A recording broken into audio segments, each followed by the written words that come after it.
Dear Kay, do you remember the way Gregory used to laugh when he thought he was alone? Like something funny was happening, but only he could see it. I think he saw things the rest of us don't.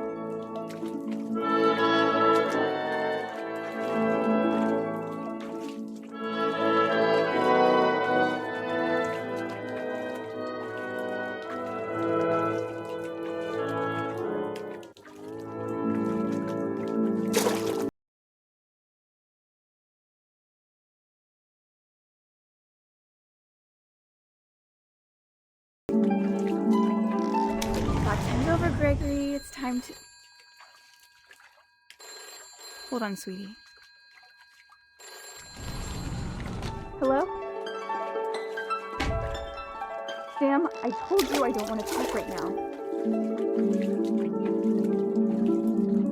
I wonder what he saw.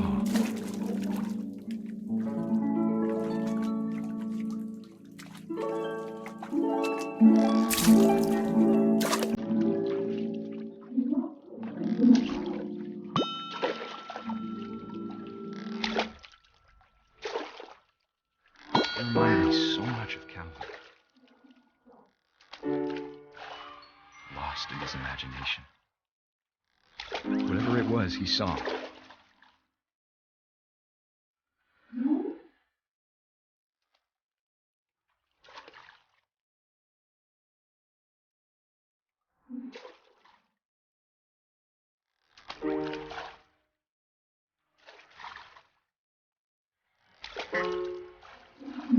It sure made him happy.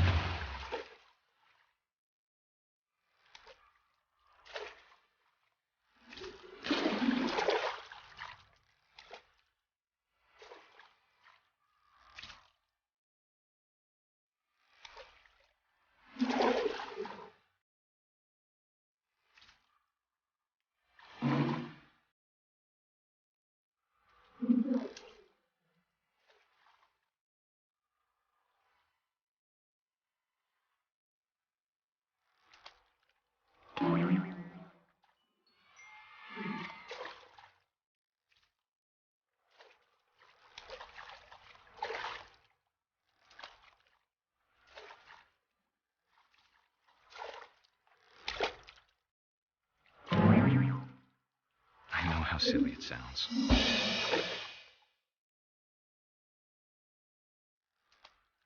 But I worried about a baby being too happy. But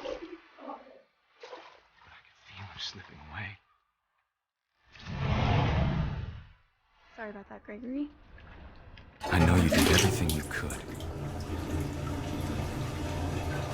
Maybe if I hadn't called that night. Damn it. Hold on, I don't want Gregory to hear this.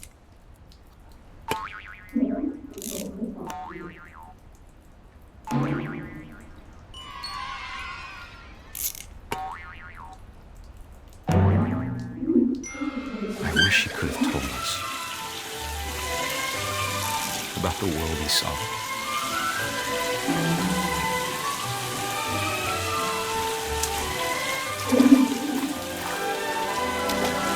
There's so much I don't understand about Gregory, about everything.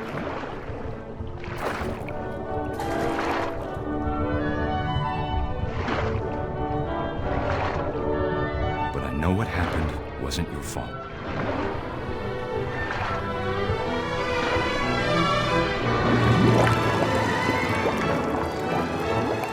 I'm sure he's happy. And he'd want you to be happy too. Good luck, Kay. Love, Sam.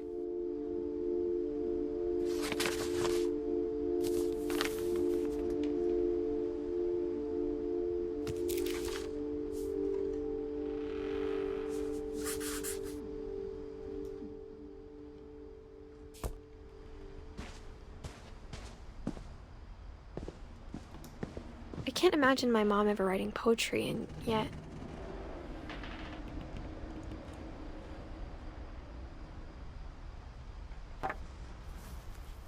A poem for Gus, who always said the wedding was a bad idea. Our father never hit us kids, at least not very hard, before the day my brother said with teenage disregard that he'd be dead before he'd see a wedding in our yard.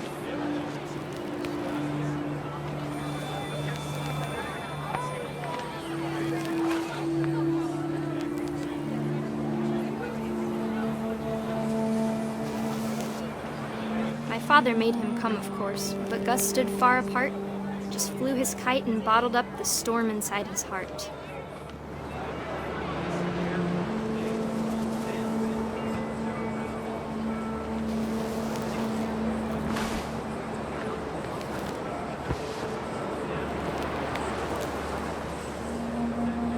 I tried to talk him out of it, but though he'd never met her, we don't need a stepmom were the words that I now pronounce you husband and wife.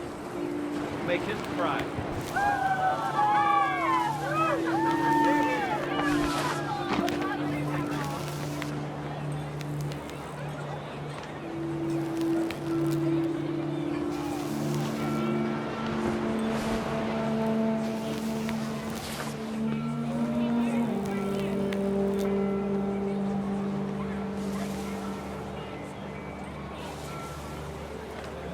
When the time for photos came, Dad ordered him to come here. But Gus declined and as a sign held up his middle finger.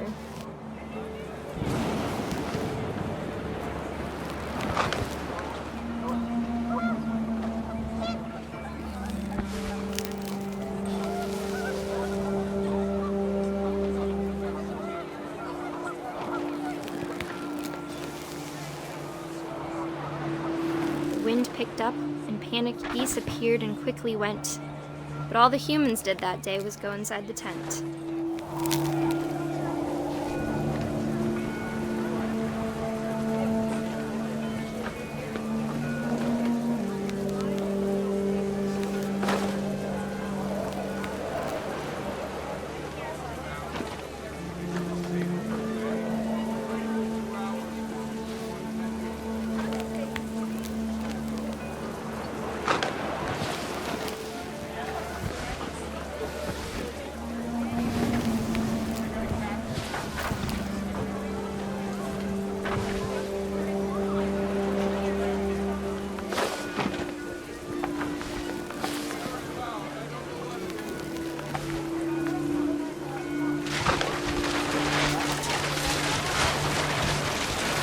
The rain came down in buckets then, but no one seemed afraid that nature might destroy the tent our dad had crudely made.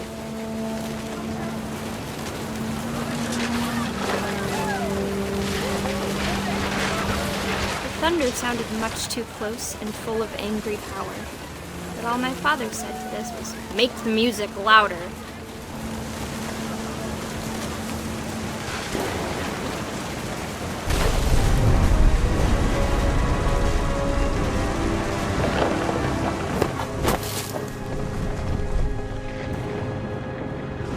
I wish that I could truly say I thought about you on that day. Out there on the beach alone, just you, the wind, the sea, and foam. But I didn't, until we found you.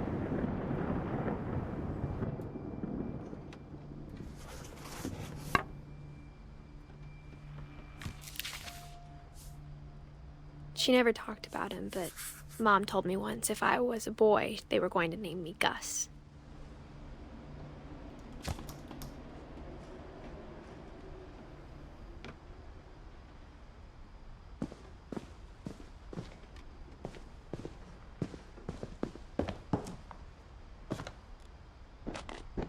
My mom moved up to the loft after her brothers died.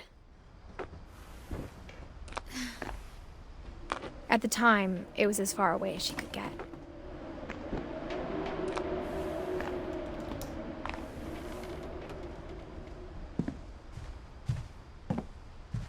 She spent a summer building houses in Calcutta, where she met my dad, Sanjay.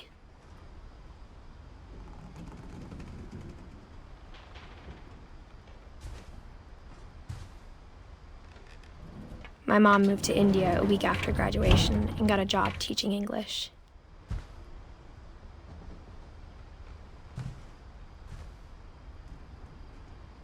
Louis was born a year later.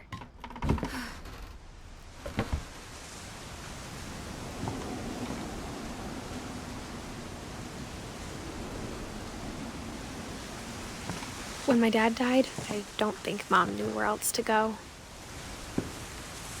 I'm sure Edie was happy to have her back.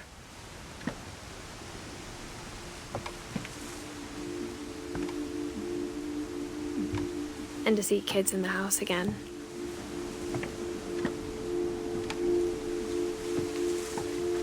The house had to get a little bigger, but Edie was used to that.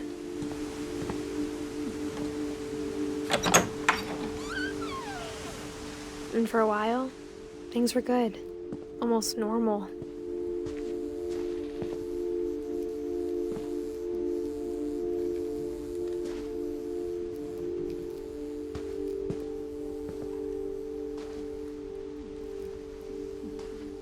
But it didn't last.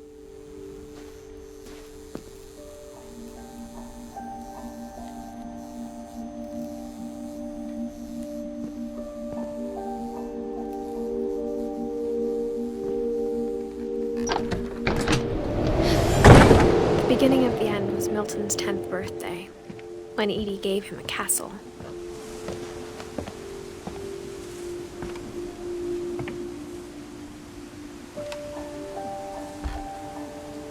After Milton disappeared, the only thing he left behind was a room full of paintings.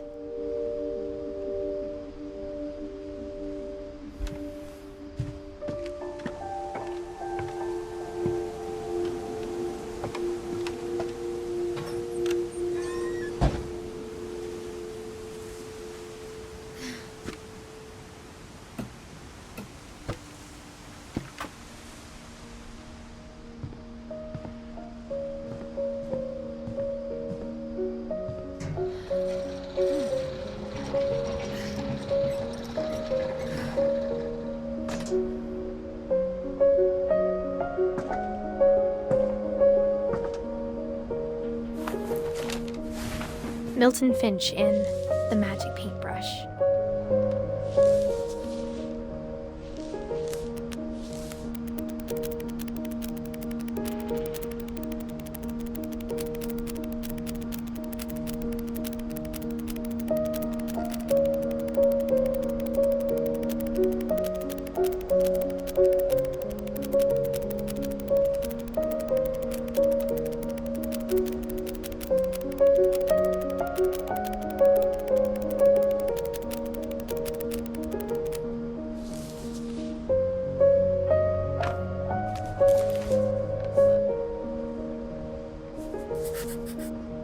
I was 4 when Milton disappeared.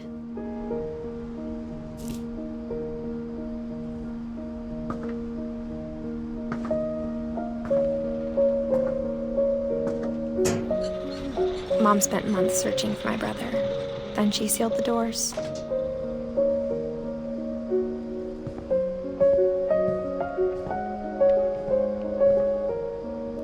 Whatever Milton had found in the house, Mom didn't want it getting out.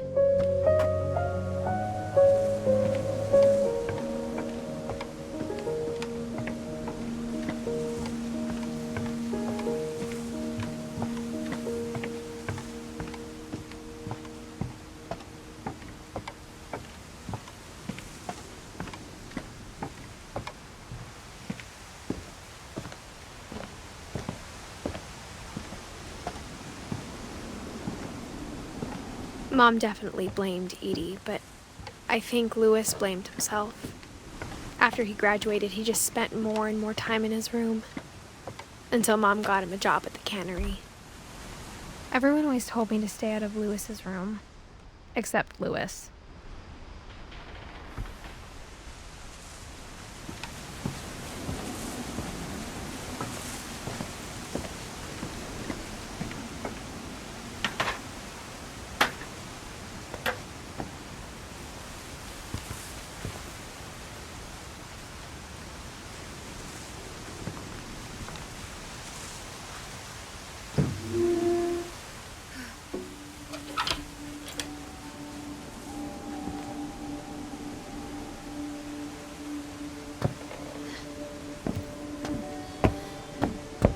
Lewis's room smelled very, very familiar. That part of him lived on.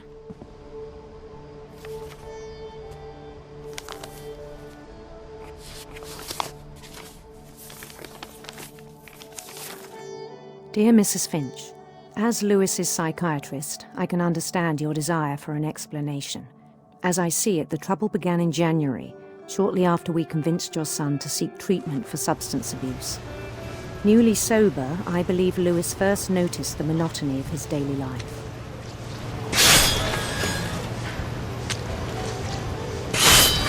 He kept working at the cannery, but he withdrew part of himself. In our sessions, I saw the same behavior.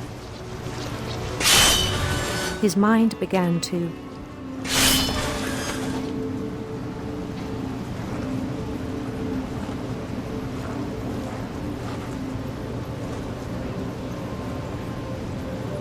wander. I asked him to describe it. He said he started small, imagining a labyrinth.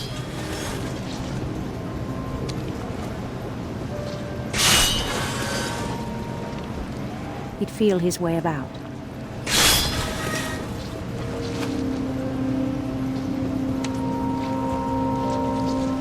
Then something moved. Bats and toads and things that have not names. He knew it was all in his head, but he took it very seriously. I had hoped he'd find himself.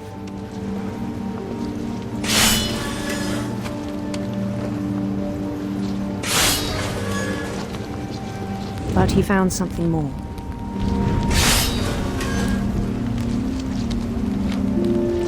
I worried about him then. Daydreaming at the cannery. I spoke with his boss. But he said Lewis had become a model employee. Methodical, tireless, focused. Like a whole new Lewis. So I let him go on.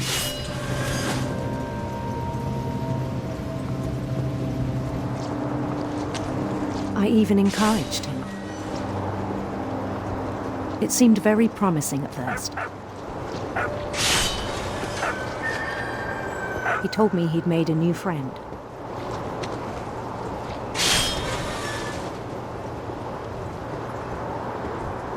On the edge of a city he named Lewis Topia.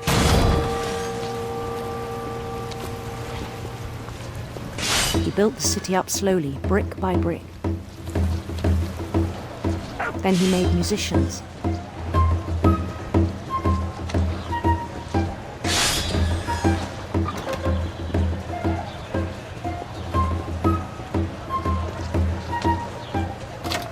And songs for them to play. He talked about starting a band. And he was always humming something. Every day his imagination grew stronger.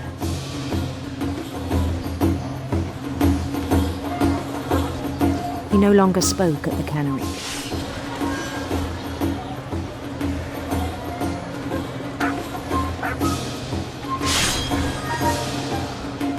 But his chopping was as reliable as ever. Then one day it struck him that all the cheering crowds, even the stones under his feet,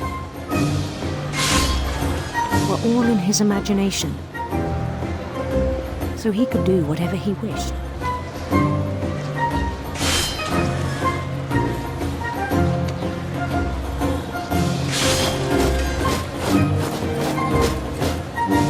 He held an election for mayor, and he won. They begged him to stay, but his mind was already wandering. It became a game for him.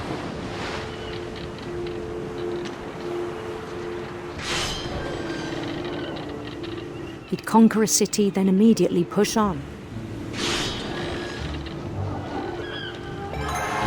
New Louisville.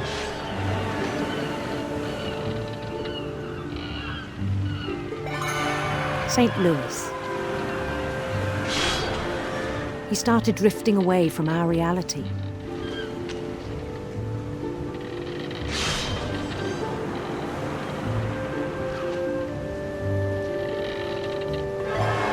Minneapolis, until one day he forgot to go home from the cannery. Even as his mother pleaded with him, part of Louis kept sailing on.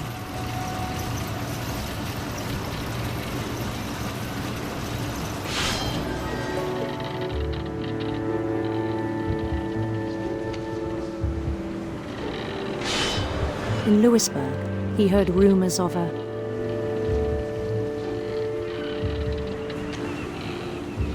handsome queen.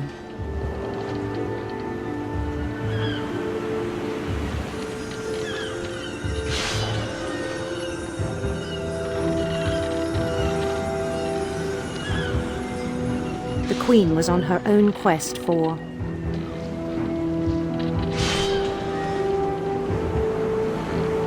sinister serpents.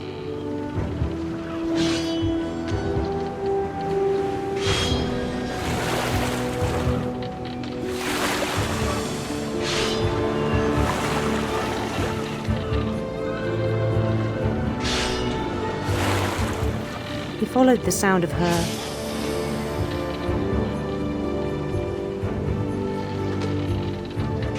silver harp.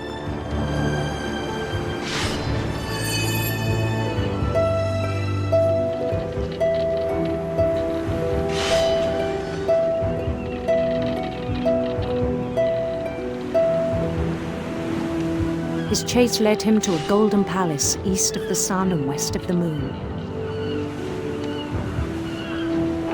Even then, his logic remained sound.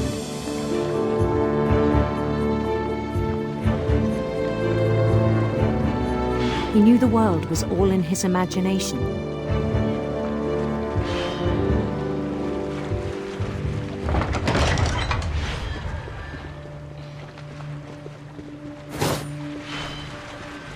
But he was so proud of having created it.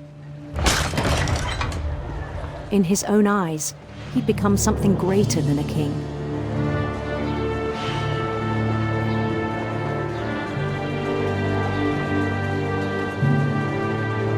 For someone who'd never known success in the real world, I think it was overwhelming. And then it struck him that the real Louis was not the one chopping salmon, but the one climbing the steps of a golden palace.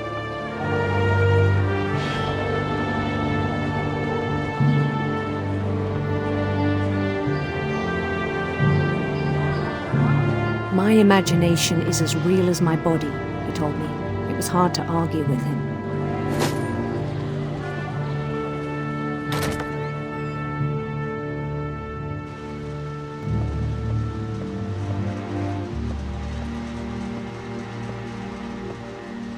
He began to forget the world we know.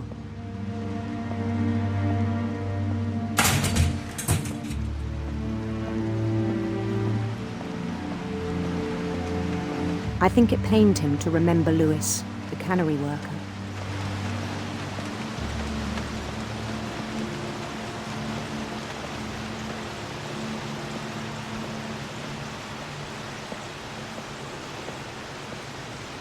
He began to despise the man with a royal contempt.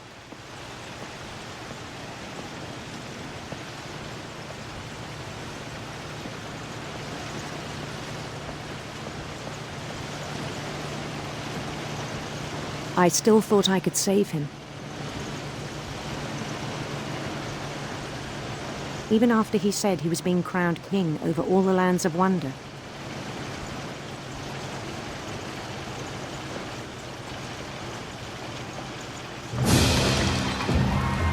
The palace would be packed with his companions.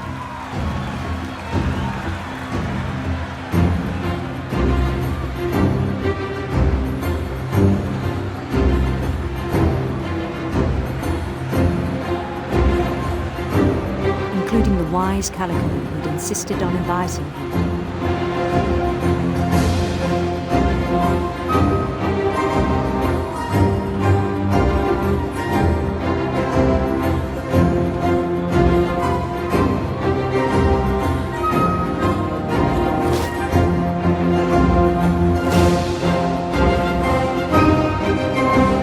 His queen waited, holding his crown.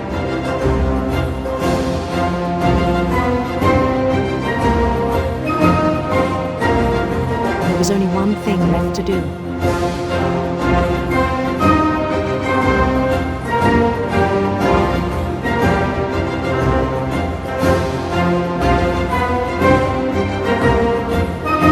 Bend down his head.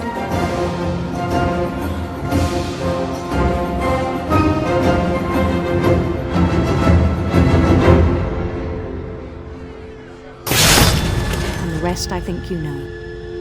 Mrs. Finch, your son was a kind man who will be missed by all of us who knew him.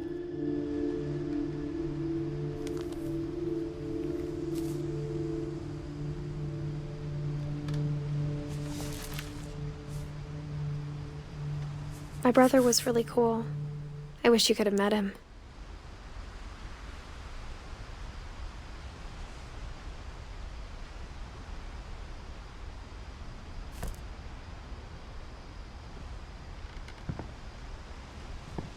Lewis and I spent a lot of time playing games together, but he was surprisingly bad at them. He died a lot.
On the way back from Lewis's funeral, my mom told me to start packing.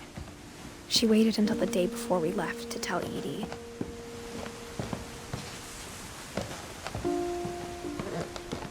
I'm not sure if she wanted to make it easier or harder.